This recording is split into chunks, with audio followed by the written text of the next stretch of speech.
जय भीम साथियों।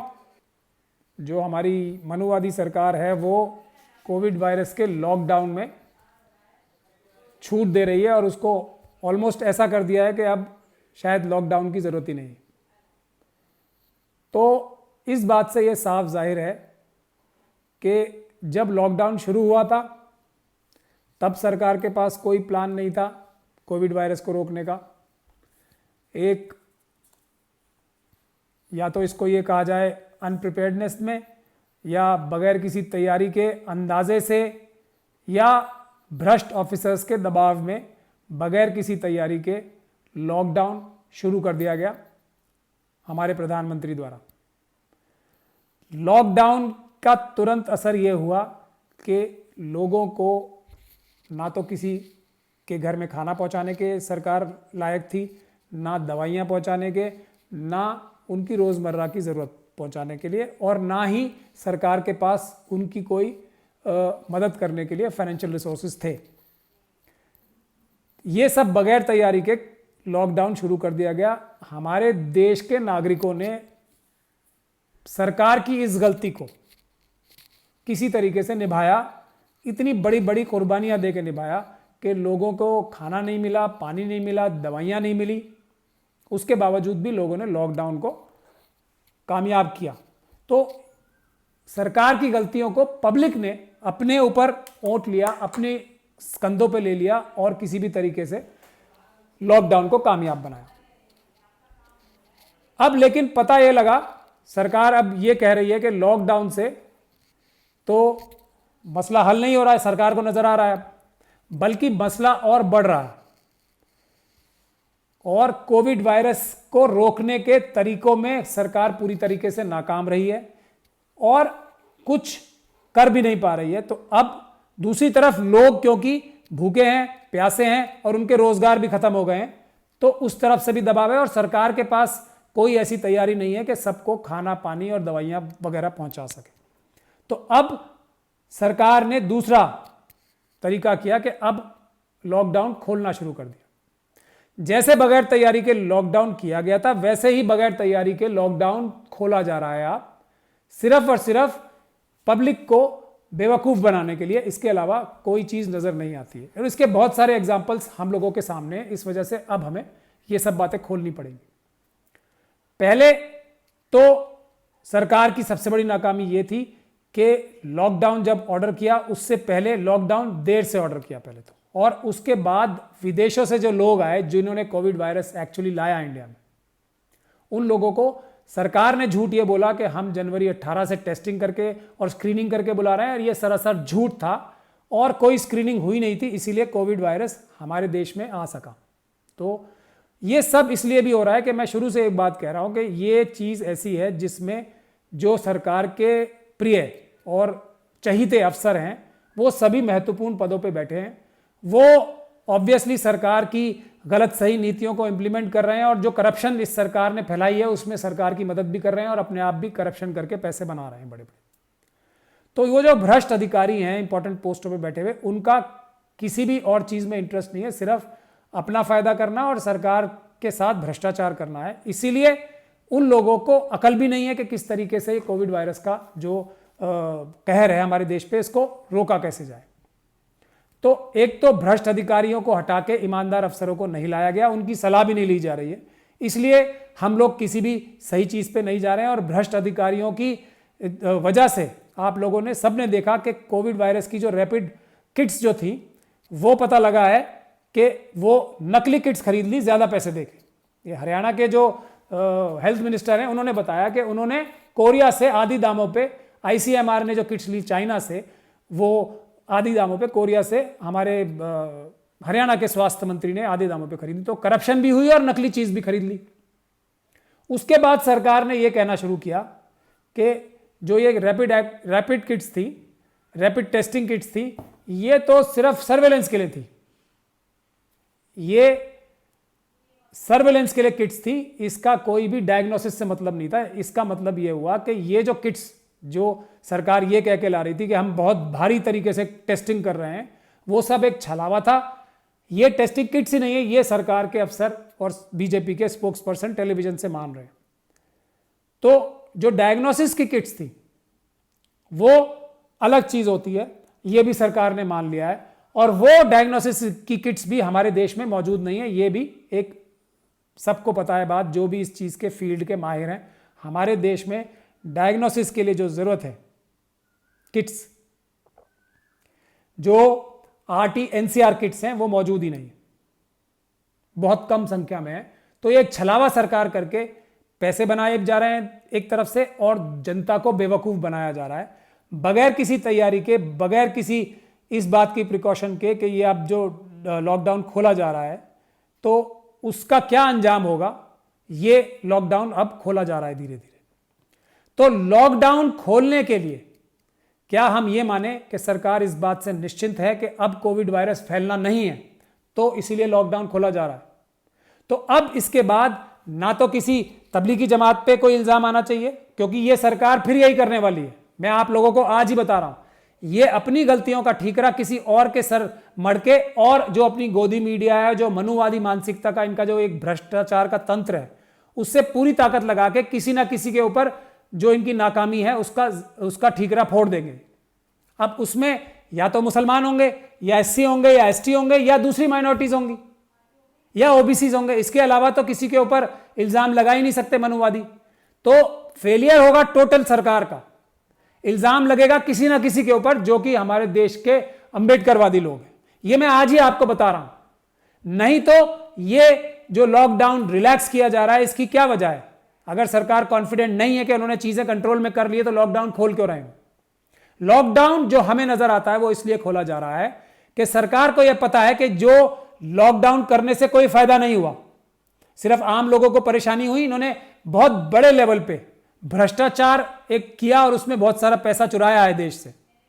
आप लोग ये देख रहे होंगे कि सरकारी, मेरे पास शिकायतें आ रही हैं कि सरकारी अस्पतालों में तो इलाज ना कोविड का हो पा रहा है, और ना जो नॉर्मल इलाज होते थे वो भी बंद हो गए। मगर प्राइवेट अस्पतालों में जाने के लिए लोगों को मजबूर होना पड़ रहा है और लाखों की फीस देनी पड़ रही है। अगर किसी को कोविड का शक है तो दहशत के मारे सरकारी अस्पतालों में तो कोई जाता नहीं है, क्योंकि जिन हालात में रखा जाएगा, मैं दिल्ली पुलिस के एक अधिकारी की भी एक वीडियो देख रहा था जो वायरल हुई है, कि इतनी बुरी हालत में सरकारी जो क्वारंटीन सेंटर्स हैं उसमें रखा जा रहा है कि आदमी अगर कोविड से नहीं तो किसी और बीमारी से ही मर जाएगा। तो क्या मजबूर किया जा रहा है लोगों को कि सरकारी जगहों पे तो जा ही नहीं सकते, तो प्राइवेट की तरफ जाने के लिए आदमियों को मजबूर किया जा रहा है। और प्राइवेट की जो अस्पताल और जो दूसरे फैसिलिटीज हैं वो लाखों रुपए वसूल रहे हैं लोगों से, जो लोग अपने घर जायदाद बेच के भी कोविड वायरस के डर से जाना पड़ेगा। लोग 5-5 लाख रुपए ले रहे हैं दिल्ली के प्राइवेट हॉस्पिटल्स कोविड वायरस का ट्रीटमेंट करने के लिए। यह सबकी जिम्मेदारी सरकार की थी। सुप्रीम कोर्ट ने एक ऑर्डर पास किया कि फ्री होना था, सब टेस्टिंग फ्री होनी थी, अच्छा ऑर्डर था। लेकिन ना जाने सरकार के पेट में क्या दर्द हुआ, एक पूरी लॉबी तैयार हुई और उसने दोबारा सुप्रीम कोर्ट को अप्रोच किया और अब यह कह दिया कि राशन कार्ड और आधार कार्ड दिखा के गरीब साबित करने के बाद ही फ्री में टेस्टिंग होगी किट। अब आप लोग सब जानते हैं कि प्राइवेट इंस्टीट्यूशंस हमारे देश के कितने बड़े फ्रॉड और कितने बड़े भ्रष्टाचारी और कितने बड़े पैसे के लालची होते हैं। वो किसी का भी, जो हमारे यहाँ दिल्ली के जो अस्पताल हैं प्राइवेट, उनको सबको जो फ्री इलाज करने होते हैं, क्या किसी का भी फ्री इलाज हो पाता है आराम से? तो वही टेक्निक यहाँ अपनाई जाएगी और किसी का भी फ्री में टेस्टिंग ये प्राइवेट जो लेबोरेटरीज हैं वो नहीं करेंगे। तो ये मुसीबत और आ गई है कि एक तो हम लोग सब कोविड वायरस से ग्रसित हैं और अब हमें अपने घर बार बेच के अपना इलाज भी कराना पड़ेगा, क्योंकि सरकार के पास कोई तरीका ही नहीं है हमारा इलाज कराने का। सरकारी अस्पतालों में, सरकारी लेबोरेटरीज में जाने से लोग डरेंगे, क्योंकि जो हालात वहां के पैदा किए जा रहे हैं जानबूझ के। और यही तो प्राइवेटाइजेशन करने का बुनियादी तरीका रहा है हमारी बहुत सारी सरकारों का, जो मनुवाद से ग्रसित है। इंडियन एयरलाइंस को, एयर इंडिया को कैसे प्राइवेटाइज किया गया, इतनी सर्विस बेकार कर दी गई उसकी कि आदमी डरता था जाते हुए एयर इंडिया में। तो अब एक माहौल तैयार हो गया कि इसको प्राइवेटाइज कर दो। उसी तरीके से रेलवे की सर्विस खराब की जाती है। इसी तरीके से जो बहुत सारी हमारी इंडस्ट्रीज थी, जो नवरत्न थे हमारे, उसकी हालात इतने बिगाड़ दिए गए जानबूझ के कि मजबूरी में वो प्राइवेटाइज करने के लिए लोग तैयार हो गए। तो वही काम कोविड वायरस के साथ भी हो रहा। सरकारी संस्थानों में इतना बुरा इलाज होगा, इतनी बुरी हालत होगी कि लोग मजबूरी में प्राइवेट जगह जाएंगे। तो ये भी एक पैसे कमाने का जरिया, रास्ता बना दिया है सरकार ने। तो मैं आप लोगों से यह कहना चाहता हूं कि सरकार के इन काले कारनामों से जागरूक रहें। जो कुछ करना है, अगर कोविड वायरस से बचना है, कोविड वायरस की सारी मुसीबतों को झेलना है, तो भारत की जनता को अपने आप झेलना है। कोई मदद नहीं कर रही सरकार, ना कर सकती है, क्योंकि इस सरकार की मदद करने की मंशा ही नहीं है।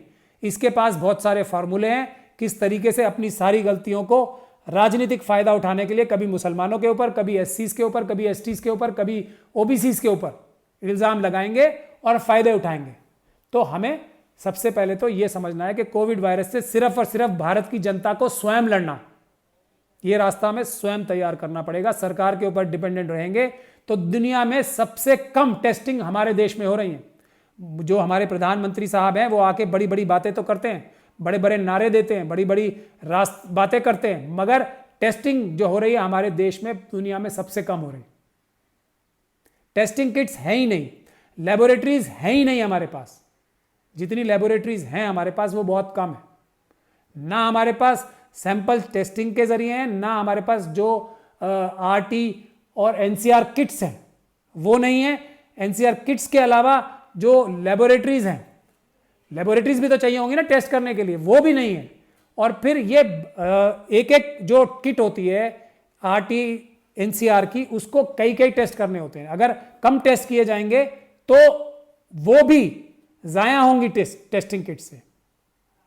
तो आप उसके बाद हमारे पास जो लैब्स हैं उसमें टेस्टिंग मशीन्स नहीं है, एनालिसिस मशीन्स कहां हैं, वो नहीं है। उसके बाद हमारे पास जो ट्रांसपोर्टेशन के लिए जरूरत पड़ेगी, कि एक हमारे पास देश में कितने तो टेस्टिंग लेबोरेटरीज ही हैं, पूरे देश से इकट्ठी करके कुछ जो 100-125 जो हमारे पास लेबोरेटरीज हैं उसमें भेजने के लिए क्या हमारे पास ऐसा सिस्टम है कि हम वो ट्रांसपोर्टेशन कर सकें 2 से लेकर 8 डिग्री टेम्परेचर पे जो सैंपल्स कलेक्ट किए जाएंगे। ये सब चीज़ों की तरफ सरकार का कोई ध्यान नहीं। तो इसीलिए मैं आखिरी बार आप सब लोगों को ये बता रहा हूँ, बहुत बार पहले भी बता चुका हूँ, कि सरकार की किसी बात पे भी भरोसा करना धोखा खाना होगा। बाद में वो कोई ना कोई बहाना बना देंगे। इस बात का क्या बात है कि हमारे पास हमने ये टेस्टिंग किट्स ही नकली ले ली हैं चाइना से। 8 देशों ने दुनिया के चाइना से ये किट्स रिजेक्ट कर चुके थे, उसके बावजूद आईसीएमआर ने सिर्फ भ्रष्टाचार की वजह से ये पास किया होगा। आईसीएमआर ने क्यों टेस्ट पास की, ये किट्स क्यों पास की चाइना की, पहली बात। दूसरी बात ये, जब हम आप इंपोर्ट करते हैं तो क्या सैंपल टेस्ट नहीं करते, उसके लेने के टाइम सैंपल टेस्ट नहीं होते हैं कि किट्स ठीक है या खराब है। तो कोई चीज नहीं हो रही, सिर्फ भ्रष्टाचार हो रहा है। लोगों को मजहब के नाम पे, कास्ट के नाम पे लड़ाया जा रहा है और प्रधानमंत्री जी और इस सरकार के गुणगान हो रहे हैं, झूठे गुणगान। ये हमारे देश में जो चलन चल रहा है, इससे हम सब लोगों को बहुत बड़ा खतरा है। हमें इससे आगाह होना है। सरकार की किसी बात पे भरोसा नहीं करना है, और जब तक हम सरकार को क्रिटिसाइज करना नहीं शुरू होंगे, और ये बात हमारे मनुवादी भाई भी समझ लें, आपके हाथ में देश का सारा तंत्र है, बचेंगे मनुवादी भी नहीं कोविड से। ये बात आप ध्यान से सुन लें। तो इसीलिए मीडिया के भाइयों से भी मैं बता रहा हूं कि सबसे ज्यादा अगर हमें किसी की केयर करनी है तो हमारे वो सफाई कर्मचारी हैं, उनके पास पर्सनल प्रोटेक्टिव गियर्स नहीं है, इक्विपमेंट नहीं है, सरकारें झूठ बोल रही हैं, सबसे ज्यादा जरूरत उसकी है। उसके बाद जो ये दूसरे हमारे जो सरकार में अस्पतालों में काम कर रहे हैं, नर्सेज वगैरह, उनके पास इक्विपमेंट्स नहीं है। जो हमारे आंगनवाड़ी के वर्कर्स हैं, उनके पास प्रोटेक्टिव इक्विपमेंट्स है ही नहीं कुछ, उनको हमें देना है ये सब। और उसके बाद डॉक्टर्स हैं, डॉक्टर्स के पास भी बहुत कम इक्विपमेंट्स हैं, डॉक्टर्स भी बहुत खतरा मोल लेके काम कर रहे हैं। पुलिस है हमारी, पुलिस न जाने क्यों सरकार की गलत नीतियों को इंप्लीमेंट करने के लिए पूरा जी जान से जुटी हुई है। पुलिस बहुत बड़े खतरे में है, पुलिस के सारे अधिकारी जो सड़कों पे काम कर रहे हैं, उन्हें इस बात को समझना चाहिए कि सरकार के और अपने राजनीतिक आकाओं के कहने में आके आप लोग रेड्स मत कीजिए, आप लोग पब्लिक के कांटेक्ट में मत आइए, जो कोविड वायरस की जो सेफ्टी की गाइडलाइंस है उसको मत तोड़िए। आपके और आपके परिवार पुलिस वालों के खतरे में हैं, मत कीजिए ये सब कार्य। और ये कोई कानून का पालन नहीं कर रहे हैं आप लोगों को भी पता है। आप लोगों का सबसे बड़ा काम जो पुलिस का होना चाहिए इस वक्त 2 होने चाहिए, कि आप जो लॉकडाउन की गाइडलाइंस हैं उसको ज्यादा से ज्यादा इंप्लीमेंट करा सकें। और अब तो वो खोल दी गई हैं, तो दुकानदार भी जाएंगे और दुकान से सामान लेने वाले भी जाएंगे, नॉन एसेंशियल्स भी खोल दी गई हैं। दूसरा जो सबसे महत्वपूर्ण पुलिस का काम है कि होर्डिंग्स, जो हमारे मनुवादी इस वक्त खाने पीने की और दूसरी चीजों की होर्डिंग्स कर रहे हैं, जखीरा उनका इकट्ठा कर रहे हैं ताकि उनको ब्लैक में ज्यादा दामों पे बेच सके, उस पर रेड्स मारिए। इसके अलावा पुलिस की अभी कोई कार्रवाई नहीं होनी चाहिए। बेगुनाहों को पकड़ना बंद कीजिए, ये सब हरकतें बंद कीजिए। मस्जिदों में जो अजान हो रही है वो रमजानों के बाद से एकदम से इतनी ज्यादा शुरू कर दी गई है, रेड्स मारनी, धमकियां दे दे के। तो मैं ये भी बताना चाहता हूं कि जो मस्जिदों में अजान हो रही है उस पर कोई रोक टोक नहीं। तो आपको सबसे पहले जो मस्जिदों के हमारे इमाम भी हैं उनको सबसे पहले तो कोई पुलिस वाला आता है तो उससे नोटिस लेना चाहिए और पुलिस वालों को मना करना चाहिए कि बगैर नोटिस दिए आप कोई कार्रवाई नहीं कर सकते, कोई ऑर्डर दिखाएं, और अगर वो नहीं दिखाते तो उनके खिलाफ कानूनी कार्रवाई करें। हम भी इसके लिए कानूनी कार्रवाई करने जा रहे हैं। मगर मैं सभी मस्जिदों के इमामों को और सभी मुस्लिम कम्युनिटी के जो हमारे रहने वाले मुस्लिम कम्युनिटी के लोग हैं उनको बताना चाहता हूं कि मस्जिद के अंदर अगर कोई लाउड स्पीकर लगाता है तो वो गैरकानूनी नहीं है। अगर कोई किसी क्लोज डोर प्रीमिसेस में लाउड स्पीकर लगाए तो वो गैरकानूनी नहीं है, पहले तो एक बात। दूसरी बात, कोई भी कार्रवाई करनी है पुलिस को तो पहले अथॉरिटी से परमिशन लेके, जो डेजिग्नेटेड अथॉरिटीज़ हैं, जो हमारे जो पोल्यूशन कंट्रोल के जो लॉज हैं उसके रूल्स हैं उसके तहत अथॉरिटी बनी हुई है, उसमें डीएम की परमिशन के बगैर, आपको नोटिस दिए बगैर कोई इस तरीके से ज़बरदस्ती अजान बंद नहीं करा सकता है, क्योंकि ये कोविड गाइडलाइंस में नहीं आता है। तो आप ये बात अच्छी तरीके से समझ लें। पुलिस से भी मैं ये गुजारिश कर रहा हूं कि ये सब गैर कानूनी हरकतें बंद कर दें। आपके और आपके परिवार खतरे में, उनको बचाएं पहले।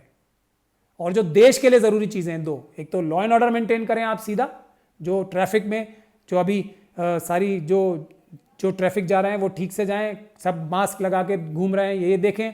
और दूसरा जो एसेंशियल कमोडिटीज़ हैं जैसे खाना पीना दवाइयाँ, इसकी कोई होर्डिंग करके इनको ब्लैक करने की कोशिश ना करें। ये दो काम करें और बेकार के कामों में राजनीतिक आकाओं के कहने पे ये सब हरकतें मत करें, ये गैर कानूनी है। इन्हीं लफ्ज़ों के साथ मैं आप सभी लोगों का बहुत शुक्रिया अदा भी करता हूं और मुस्लिम भाई बहनों को कहता हूं कि आप रमज़ान के इस महीने में, क्योंकि ये डिसिप्लिन का महीना है, और ज़्यादा डिसिप्लिन से, और सभी नागरिकों को डिसिप्लिन रखना पड़ेगा।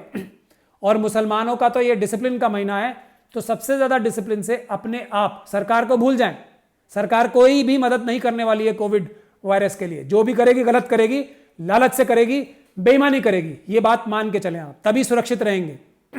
आप लोग स्वयं अपनी रक्षा करें, सावधानी बरतें और इंटरनेट पे पढ़ें किस प्रकार से सावधानी रखनी है। अच्छे अच्छे डॉक्टरों के ने क्या कहा है कोविड वायरस से बचने के लिए, वो सब अपने आप देखें। और कोई भी लक्षण हो तो अपने आप को खुद होशियारी के साथ उसका क्वारंटीन करें।